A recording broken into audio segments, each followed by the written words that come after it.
shift fill the handle to delete rows. Watch. I'm going to take these and I want to remove them. Holding down the shift key while I drag this up, it erases and compresses. So each one of these is basically the numerator divided by the denominator.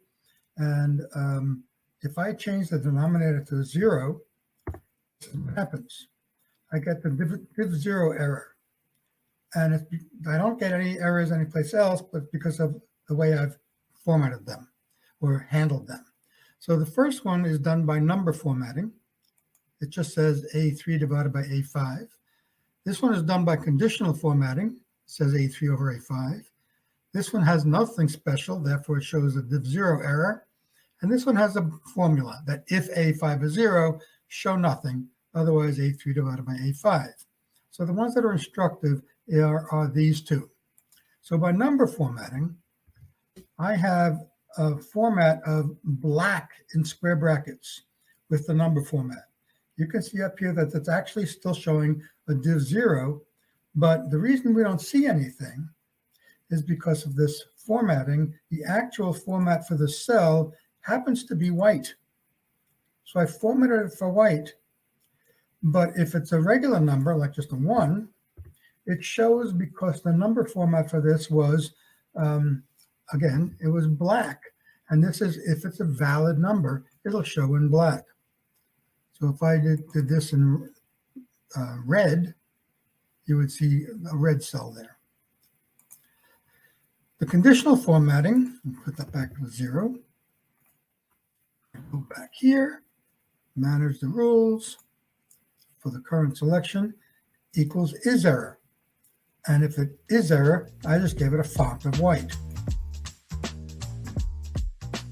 So if I wanted to print this and area 2 and area 3 on one page,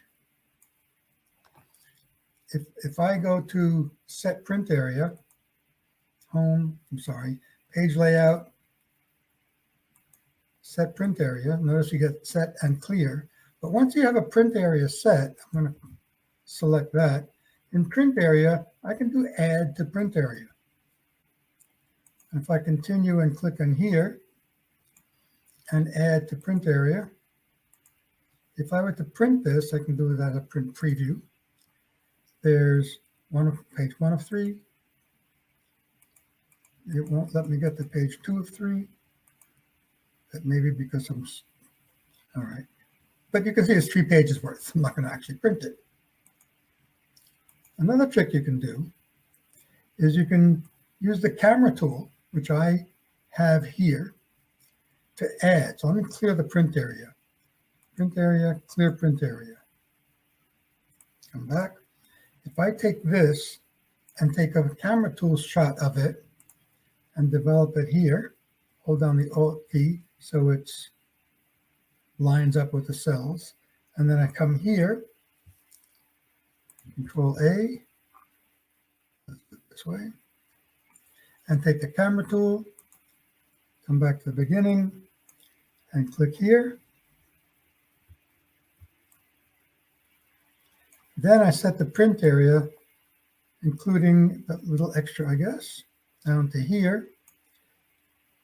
Page layout, set print area, and now when I print preview this, it's all on one page.